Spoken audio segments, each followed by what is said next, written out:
ઉદયન કેરે ત્રીજી round table કોન્ફરન્સનું આયોજન કર્યું. ઉદયન કેરે જિલ્લા બાળ સુરક્ષા એકમના સહયોગથી મંગળવારે અમદાવાદમાં advances the economic empowerment of the care leavers in Gujarat વિષય પર ત્રીજી રાઉન્ડ ટેબલ કોન્ફરન્સનું આયોજન કર્યું હતું. આ કાર્યક્રમનો ઉદ્દેશ કેર લીવર્સ અને સરકાર દ્વારા સમર્થિત કેર સિસ્ટમ્સમાંથી બહાર નીકળતા યુવાનો દ્વારા સામનો કરવામાં આવતા પડકારોને પહોંચી વળવા અને તેમના સર્વાંગી વિકાસ અને આર્થિક સ્વતંત્રતા માટે આફ્ટર કેર સપોર્ટ સિસ્ટમને મજબૂત કરવાનું છે. 18 વર્ષ થયા પછી કેર લીવર્સને જરૂરી સપોર્ટ સિસ્ટમનો અભાવ હોય છે તેઓ શિક્ષણ, રોજગાર અને રહેઠાણ અને આવશ્યક સેવાઓને મેળવવામાં નોંધપાત્ર પડકારોનો સામનો કરતા હોય છે. માઇક્રો ફાઉન્ડેશન દ્વારા સમર્થિત ઉદયન કેરને પહેલી 2023થી ગુજરાતમાં હરણફાળ ભરી રહ્યું છે, જેણે 6 જિલ્લામાં 400થી વધુ યુવાનોને હકારાત્મક અસર કરી આપ્યો છે. આ કોન્ફરન્સના મુખ્ય અતિથિ નયના શ્રીમાળી, જોઈન્ટ ડાયરેક્ટર સામાજિક કલ્યાણ વિભાગ તેમજ જેમણે the collective commitment to support care leavers in Gujarat विषय पर मुख्य वक्तव्य आप्યું હતું. उदयन केयर नाम की संस्था की संस्थापिका। यह संस्था 30 साल पहले शुरू हुई थी दिल्ली में और अब इसको 14 स्टेट्स में ये काम कर रही है एंड 36 चैप्टर्स हैं इसकी। यहाँ गुजरात में मुझे बड़ी खुशी है कि हमें मौका मिला कि हम यहाँ के काम कर पाएँ।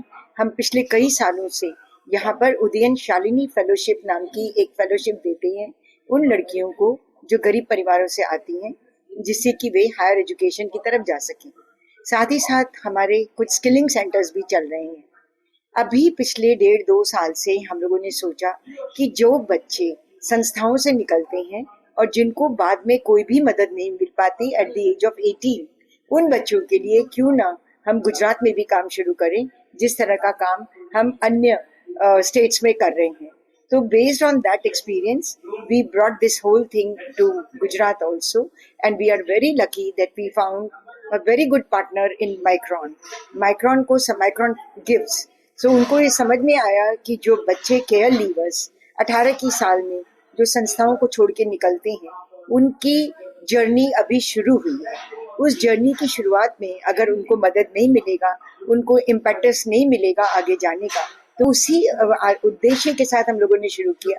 इसमें हम लोग जो बच्चे संस्थाओं से निकल रहे हैं या जो बच्चे PMPY पालक माता पिता योजना के हैं और 18 के बाद उनको गवर्नमेंट की फंडिंग बंद हो जाती है, उन बच्चों को हम डिस्ट्रिक्ट चाइल्ड प्रोटेक्शन फंक्शनरीज की मदद से ढूंढते हैं और फिर उनको अपने प्रोग्राम में लेते हैं। ઉદયન કેરના સ્થાપક અને મેનેજિંગ ડિરેક્ટર ડોક્ટર કિરણ મોદી, જિલ્લા બાળ સુરક્ષા અધિકારી દિવ્યાંગ પરમાર અને મનુ હિરોડ અને કન્વીનર ઉદયન કેર અને કેદાર ચેરિટેબલ ટ્રસ્ટના મનીષા મલ્હોત્રા અને જમ્પ સ્ટાર્ટઅપ ફાઉન્ડેશનના જય પરમારે આ રાઉન્ડ ટેબલ કોન્ફરન્સમાં ભાગ લીધો હતો. कि इन बच्चों के लिए और क्या किया जा सकता है, किस तरह से और कोलैबोरेशन हो, ज़्यादा से ज़्यादा skilling institutes, employers, child protection functionaries, CCIs, NGOs आपस में जुड़ें और सब एकजुट होकर के इन बच्चों को आगे बढ़ाने में मदद करें। तो आज हम लोगों ने अभी तक का जो 1 साल की जर्नी माइक्रॉन के साथ थी, उसको आज पेश किया और उसके बारे में हमने जितने भी ऑडियंस आए थे उनसे बातचीत की। जो बच्चे अभी ग्रेजुएट करेंगे, आज उनको केयर किट्स दी गई। केयर किट्स का मतलब है now they are ready to join job and they need a bag, they need all kinds of things, like for example tiffin box, water bottle and pen drive. So whatever in the care kits, the uniform, that the white dress with which they will need for their interviews, वो care kits उनको दी गई हैं। और मुझे बड़ी खुशी है कि आज हमने 40 बच्चों को दी होंगी, 40 बच्चों को केयर किट्स दी हैं और अब ये बच्चे अब जॉब के लिए रेडी हैं और जॉब कर रहे हैं। મારા ફાધરની એકચ્યુઅલી હું 14 વર્ષની હતી પછી ડેથ થઈ એન્ડ હું 2 વર્ષ NGOમાં રહી છું, 2 થી 2.5 વર્ષની અંદર and just thank you Udayan care કે જી આજે મારું સપનું પૂરું થયું છે। હું ખુદનું સલૂન કરી રહી છું, મારા જેવા ઘણા બધા બાળકો છે જેને હું સપોર્ટ કરી શકીશ। તો thanks to you always Udayan care, જેના કારણે હું આટલે સુધી પહોંચી છું એન્ડ ઘણો બધો સપોર્ટ એમને મને કર્યો છે જે મારે નીડ હતી અને એકચ્યુઅલી હું એવું ચાહું છું કે હું બી એમના જેવીતા બાળકોને સપોર્ટ કરું એન્ડ એમની સાથે હંમેશા રહું એન્ડ બીજું એવું છે કે જે બી છું હું આજે, જે મારો એક સપનું બી પૂરું થયું છે એનો બધો શ્રેય ઉદ્યન કેરને જાય છે। તો આવી રીતે બીજા મારા જેવા બાળકોને સપોર્ટ કરવા એન્ડ હંમેશા અમે લોકો આવી રીતે જ બધા બાળકોને મદદ કરતા રહે એવી મારી આશા છે.